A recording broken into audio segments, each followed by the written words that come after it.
청년주의를 맞이하여 오늘은 행복에 관해 생각해 보고자 합니다.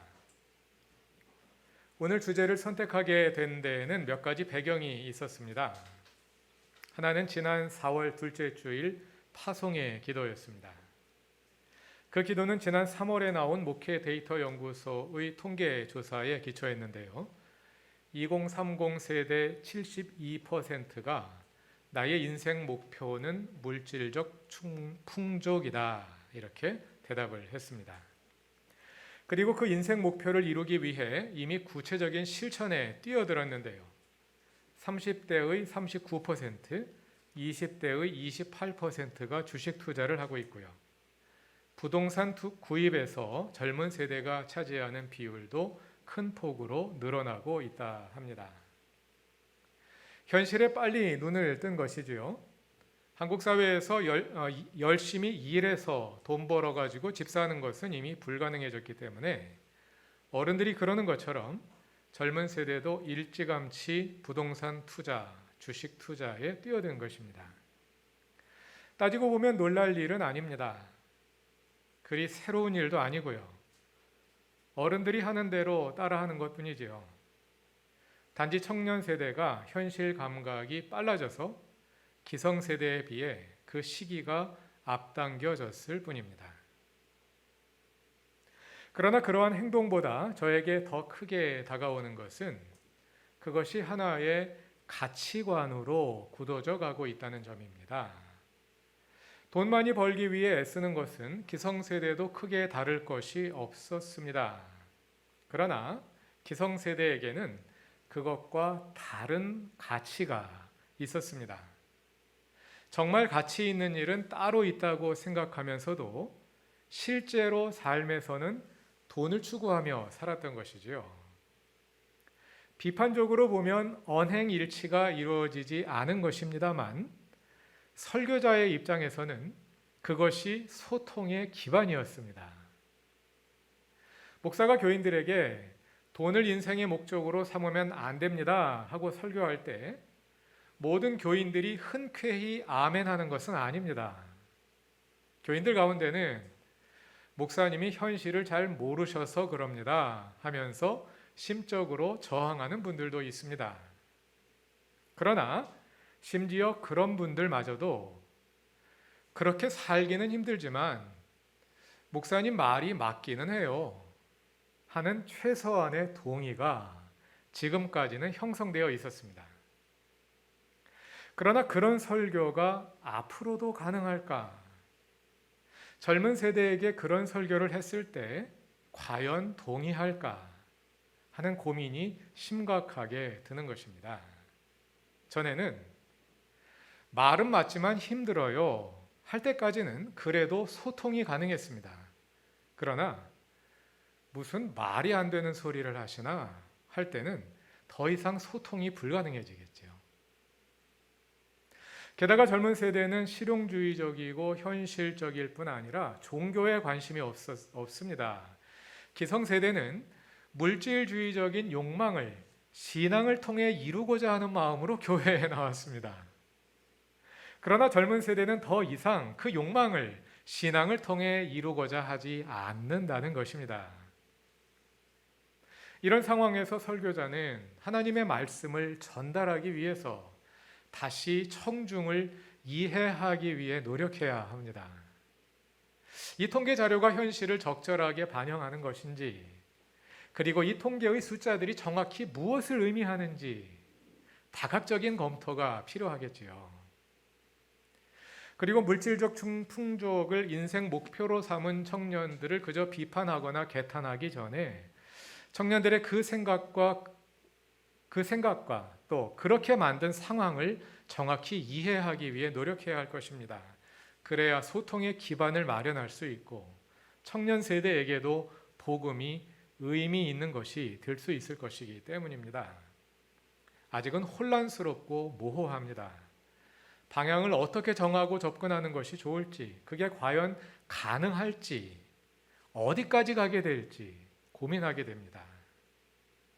마치 선교사가 미지의 종족을 찾아가 그들의 언어를 배우고 그들의 관습을 배우기 시작하는 것처럼 모든 것이 막막하게 느껴집니다. 그렇게 충격과 절망에 빠져 지내던 저에게 현실을 좀 더 가깝게 이해할 수 있도록 도와주는 사건이 두 가지가 있었습니다. 하나는 얼마 전에 대학을 갓 졸업한 제자들 몇 명과 대화를 나눌 기회가 있었습니다. 이 주제를 꺼냈습니다. 그 제자들은 물질주의를 가치관으로 삼은 그 72%의 자신들은 속하지 않는다고 말했습니다.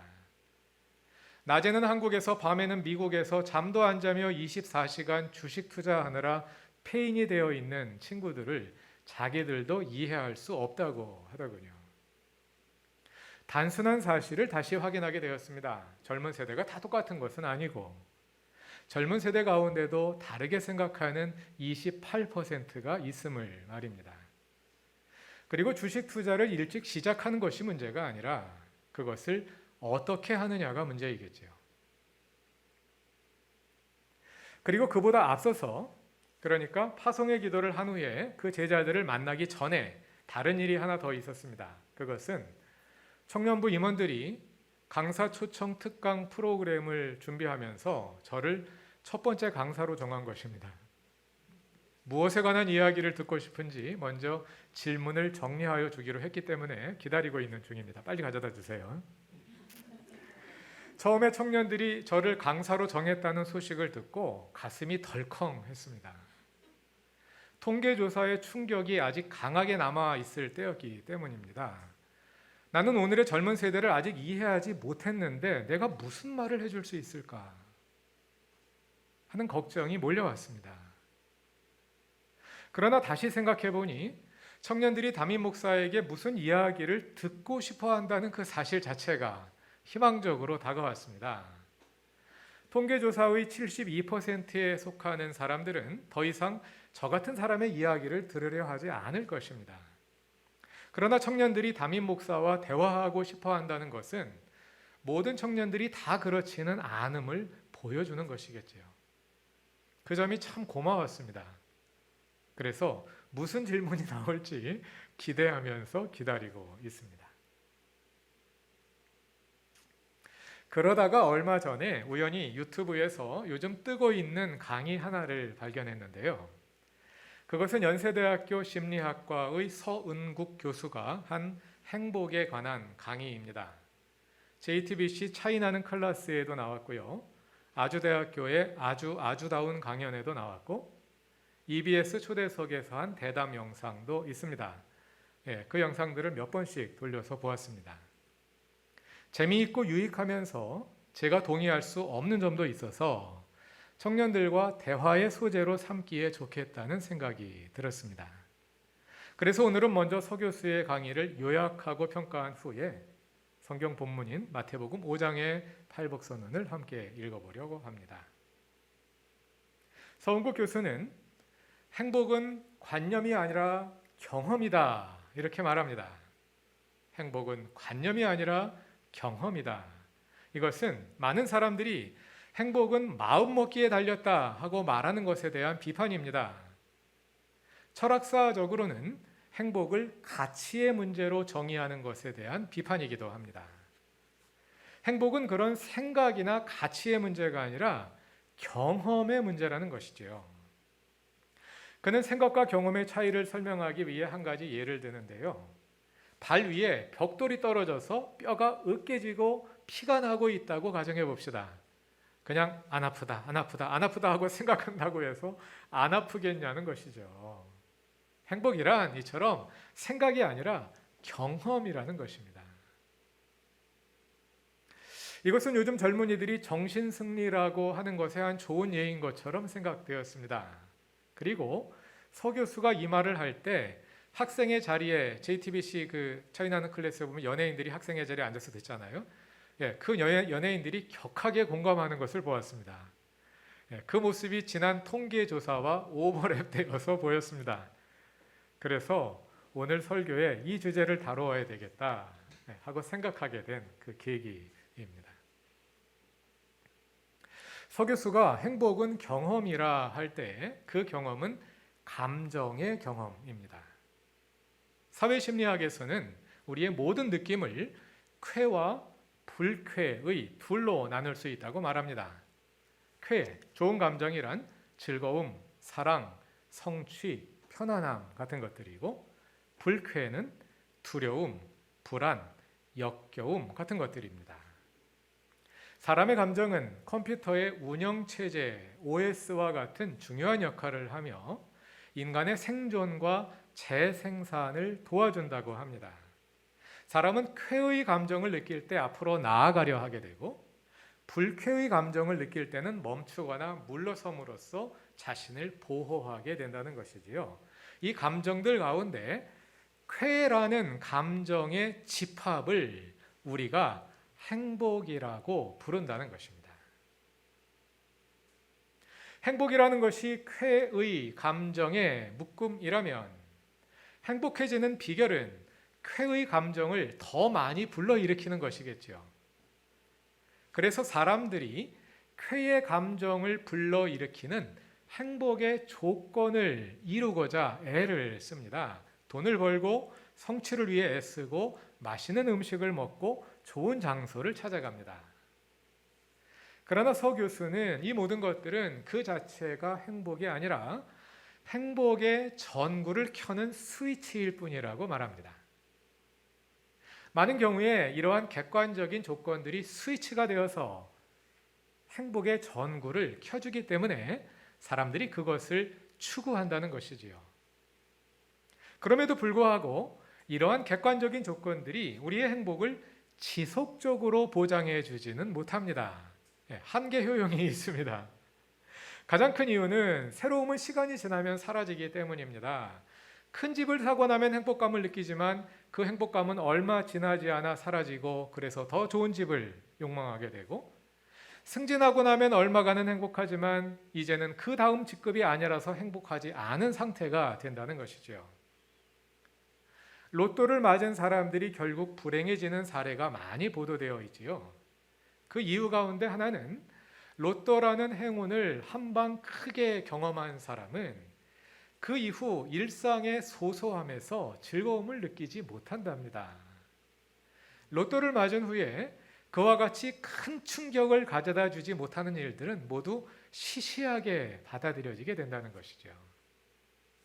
그래서 행복을 쾌의 경험이라 할 때 쾌의 강도에 집중하는 사람은 행복을 한방이라고 생각하기 쉽지만, 서 교수는 행복은 긍정적 경험의 강도가 아니라 빈도라고 말합니다.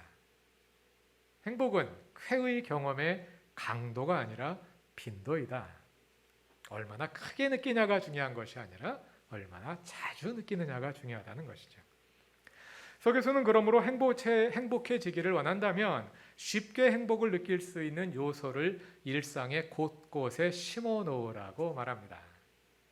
그는 사람에게 쾌의 감정을 일으키는 가장 큰 요소는 다른 사람이라고 말합니다.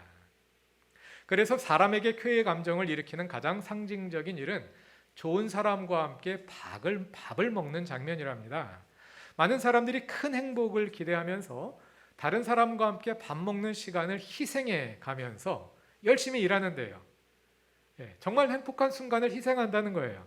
그래서 많은 돈을 벌면 그것이 주는 쾌의 감정이 있겠지만 잠깐뿐이라는 것이죠.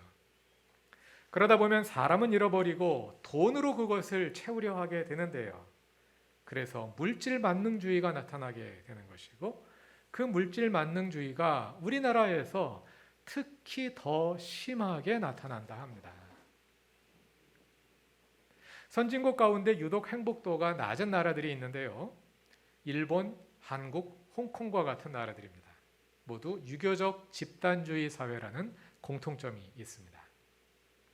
반면에 행복도가 높은 유럽에서도 북유럽의 국가들이 행복도가 가장 높다고 합니다. 그 이유는 자유도와 신뢰도가 높기 때문이랍니다. 자유도란 집단의 다른 사람의 생각이나 관습을 강요받지 않고 나의 의견과 생각을 얼마나 존중받을 수 있느냐입니다. 쟤는 왜 저렇게 생각하냐? 저 이상한 사람이네. 이렇게 생각하지 않고 그냥 그 사람을 있는 그대로 받아들이는, 나로서 존재할 수 있는, 이것이 자유도이고, 신뢰도란 언제든 다른 사람을 믿고 도움을 받을 수 있느냐입니다.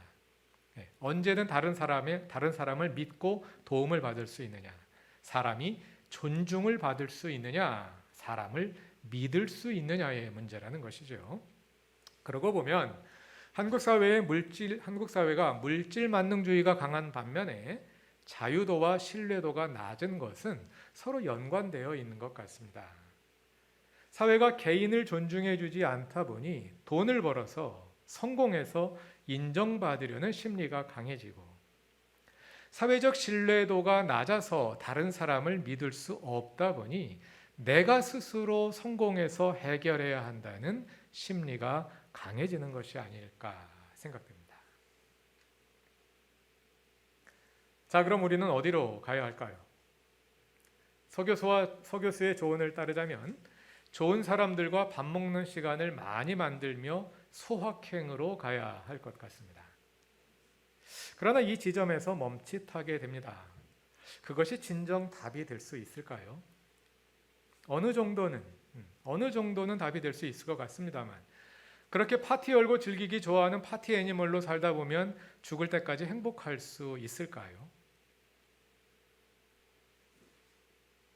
먼저 철학적으로 비판해 볼 수 있겠는데요. 서교수의 행복론은 철학의 인식론 가운데 경험주의의 테두리 안에 있습니다. 오감을 통한 감각 경험을 중요시하는 철학 사조입니다. 서양 철학사를 공부해 보면은요, 이성주의가 있었습니다. 레이셔널리즘, 합리주의라고도 부릅니다. 그 이성주의를 비판하면서 경험주의가 나왔고요. 그 다음에 칸트가 나와서 이성주의와 경험주의를 종합했습니다. 그러나 칸트 역시 우리의 인식에서 이성의 역할을 과대하게 상정했다고 평가되었기 때문에 그 다음에 현상학이 나와서 칸트와 경험주의를 다시 종합했습니다. 그런데 서교수의 강의를 들어보면 경험주의가 이성주의를 비판할 때 사용했던 논리를 그대로 가져다가 쓰고 있습니다. 그 이후에 칸트가 나오고 현상학이 나왔는데요, 이후에 대한 언급은 전혀 없습니다. 현상학이 발견한 것은 우리는 대상을 그저 수동적으로만 경험하지는 않는다는 것입니다. 우리의 모든 감각 경험에 우리 자신이 능동적으로 개입하기도 한다는 것이지요. 우리의 감정이라는 것이 마음 먹는 대로 되지 않습니다. 그렇죠? 그러나 경우에 따라서는 마음 먹기에 따라서 동일한 생각이 다르게 느껴지는 때가 있지 않습니까? 이 점이 있다는 거예요. 다시 말해서 동일한 경험을 어떤 사람은 쾌로 받아들이지만 다른 사람은 불쾌로 받아들일 수 있다는 것입니다. 그 반대도 있을 수 있고요. 우리 청년부의 윤 전도사님이 얼마 전부터 운동을 시작했습니다. 운동을 그동안 전혀 안 하다가 새로 시작하니 근육통이 심했습니다. 그 근육통을 불쾌의 경험으로 받아들였습니다. 윤 전도사님이 전부터 운동을 열심히 하고 있는 임 전도사님께 그것에 대해 얘기했습니다. 임 전도사님은 운동 후에 멋지게 자리 잡을 근육을 떠올리며 그 근육통을 쾌감으로 받아들인다고 말했습니다. 그런데 행복이란 단순히 감정의 문제일까요? 사회심리학자는 그렇게 말할 수밖에 없습니다. 왜냐하면 오늘날 심리학은 과학이거든요. 과학이 관념이나 가치의 문제를 다룰 수는 없죠. 그래서 심리학은 그 연구 대상을 구체적인 감각 경험으로 제한하고 그 한계 내에서 논의를 이어나가고자 합니다. 사회심리학자는 그렇게 말할 수밖에 없는 거예요. 그러나 우리까지 그 한계에 갇힐 필요는 없겠죠. 예를 들어 고통 중에도 미래를 내다보며 희망을 가질 때 그 고통이 고통 아닌 것으로 바뀌진 않아요. 그렇죠? 지금 고통을 겪고 있습니다. 그러나 미래를 내다보면서 희망을 가집니다. 여전히 그 고통은 고통이에요. 불쾌의 경험이에요. 그러나 우리의 희망으로 인해서 그 고통 중에도 행복해지는 경험을 해본 적 없습니까? 그렇다면 행복이란 단순히 쾌라는 감정만으로 이루어지는 것은 아니라고 해야 하지 않을까요? 설교이므로 성경 이야기를 해야겠죠. 앞에서 시간을 너무 많이 사용했기 때문에 오늘은 짤막하게 말씀드리겠습니다. 오늘 본문은 예수님의 팔복 선언입니다. 2014년 2월에 팔복선언으로 2번 설교를 한 적이 있습니다. 생략 3단 논법으로 본문을 읽었습니다. 말만 들어도 복잡하겠지요. 복잡한 내용입니다만 간단히 다시 설명드리자면 다음과 같습니다. 마음이 가난한 사람은 복이 있다. 왜냐하면 하늘나라가 그들의 것이기 때문이다. 여기서 복이 있다는 말은 행복하다로 바꿔 읽어도 됩니다. 마음이 가난한 사람은 행복하다. 이렇게 말이죠. 마음이 가난해서 행복하다는 것이 아니에요. 고난을 받기 때문에 행복하다 그런 뜻이 아니라 이유는 그 뒤에 나온 겁니다. 왜냐하면 하나님 나라가 그들의 것이기 때문에 행복하다. 이렇게 말하는 겁니다. 자, 그런데 이 문장을 이렇게 바꿔 봅시다. 마음이 가난한 사람은 행복하다. 왜냐하면 마음이 아플 것이기 때문이다. 그럼 설득이 되나요? 만약에 그렇게 말한다면 아니 마음이 아픈데 왜 복이 있어요? 이렇게 묻게 될 것입니다. 그것이 납득되지 않는 한 아무도 이 말에 동의하지 않을 것입니다. 그러나 마음이 가난한 사람은 행복하다. 왜냐하면 하늘나라가 그들의 것이기 때문이다 하고 말했을 때는 아무도 이의를 제기하지 않습니다. 하늘나라가 그들의 것이라면 당연히 복이 있겠지 하고 동의하기 때문입니다. 그래서 굳이 말할 필요가 없습니다. 이 말할 필요가 없는 너무 당연한 사실, 이것이 여기에는 생략되어 있는 거예요. 마음이 가난한 사람은 복이 있다. 하늘나라가 그들의 것이기 때문이다. 왜냐하면 하늘나라가 그들의 것인 사람은 복이 있기 때문이다. 이렇게 굳이 설명할 필요가 없는 거예요. 말하면 군더더기가 되는 거죠. 생략된 겁니다. 이렇게 자세히 읽어보면 이게 3단 논법으로 되어 있거든요. 그걸 다시 보여드리려면 머리가 복잡하기 때문에 그냥 그렇다고만 지나가고요. 3단 논법에서 대전제가 생략되어 있습니다. 너무 당연하기 때문에. 이렇게 팔복선언에는 말하는 사람과 듣는 사람이 당연히 받아들이기 때문에 굳이 말하지 않고 생략된 내용들이 있습니다. 대전제인데요. 팔복선언은 대전제를 생략한 3단 논법으로, 생략 3단 논법으로 구성되어 있습니다. 그리고 팔복선언은 신적 수동태를 사용하여 하나님 주어를 생략하고 있습니다. 이것도 자세히 설명하지 않겠습니다. 관심 있는 분들은 그 설교 찾아서 들어보세요. 자, 그래서 그렇게 생략된 내용과 숨어있는 내용을 다시 찾아보면 다음과 같습니다. 첫째 복에 숨어있는 대전제는 하늘나라가 그들의 것인 사람은 복이 있다. 이 말이 생략되어 있는 거예요. 둘째 복에는 하나님이 위로해 주실 사람들은 복이 있다. 셋째 복은 하나님께서 땅을 주실 사람들은 복이 있다. 넷째 복은 하나님이 배부르게 해주실 사람들은 복이 있다. 다섯째는 하나님께서 자비롭게 대해주실 사람들은 복이 있다. 여섯째는 하나님을 볼 사람들은 복이 있다. 일곱째는 하나님이 자기 자녀라고 부르실 사람들은 복이 있다. 그리고 여덟째는 첫째와 같습니다. 자, 이렇게 8개의 복선언에 숨어있는 대전제들을 찾고 나면 거기에 한 가지 공통점이 있습니다. 그것은 8개의 복이 모두 어떤 경험에 대해 말하고 있다는 것입니다. 하나님의 나라를 소유하는 경험, 하나님의 위로를 받는 경험, 하나님으로부터 땅을 받는 경험, 하나님에 의해 배가 불러지는 경험, 하나님의 자비를 얻는 경험, 하나님을 보는 경험, 하나님의 자녀가 되는 경험, 이런 경험들이 복의 근거가 되는 것입니다. 맞습니다. 행복은 관념이 아니라 경험입니다. 그러나 그 경험은 단지 보고 듣고 냄새 맡고 맛을 보고 감촉하는 오감의 경험에 국한되지 않는다는 것입니다. 우리의 오감을 뛰어넘어 있지만, 그래서 과학으로는 설명할 수 없지만 우리에게 분명히 주어지고 있는 신앙 경험, 그 경험이 우리의 행복이 되는 것입니다. 우리의 오감을 통한 경험은 물론 중요합니다. 그것이 없다면 우리가 어떻게 이 땅에 발을 디디고 살아가겠습니까? 그러나 여러분의 경험을 한번 돌아보시기 바랍니다. 우리의 경험이 오감을 통한 경험 그것뿐이던가요? 젊은 교우들에게 잘 이해가 되지 않을 수도 있습니다. 그러나 살다 보면 어느 때인가 그것이 우리의 경험의 전부가 아님을 깨닫는 순간이 올 것입니다. 그 순간에 여러분의 창조자를 기억하시기 바랍니다. 그런데 그러한 신앙 경험은 하나님께 가치를 둔 사람에게만 이루어질 수 있습니다. 하늘나라를 소유한 사람은 복이 있다는 대전제에 동의하지 않는다면 우리에게 하늘나라가 오더라도 그것이 복으로 느껴지지 않겠지요. 그러므로 행복이란 경험의 문제이며 동시에 가치의 문제이기도 합니다. 우리 신앙 경험의 핵심은 하나님 경험입니다.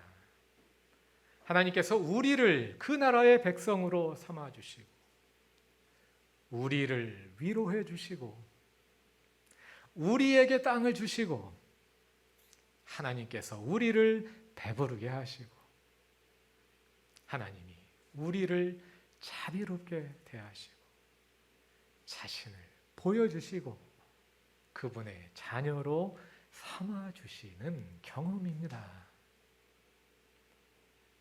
그것이 우리 청년들에게 정말 가치가 있는 일이 되었으면 좋겠습니다. 행복이란 우리가 일상에서 겪게 되는 그러한 가치 있는 경험들의 묶음입니다. 여러분에게 그러한 행복의 경험이 있기를 바랍니다. 오감의 경험뿐 아니라 그것을 넘어서는 신앙 경험 속에서 우리의 생명의 근원이시고 참된 보호자이신 하나님을 만나고 참된 행복에 이르는 그루터기 교회의 청년들과 사랑하는 모든 교우들이 되시기를 바랍니다. 다 같이 기도드리겠습니다. 우리를 지으신 하나님, 그래서 우리의 행복의 근원이 되시는 하나님, 우리 삶에 행복의 경험이 많아지게 하소서. 그리할 수 있도록 우리 삶의 여건을 변화시켜 주시고 삶을 대하는 태도가 달라지게 하시며 무엇보다 우리의 가치가 변화되어 하나님을 경험하게 하소서. 그루터기 교회의 청년들과 함께 계시고 모든 교우들을 이끄셔서 독수리와 같이 날아오르는 청년의 믿음으로 살아가게 하소서. 예수님의 이름으로 기도드립니다. 아멘.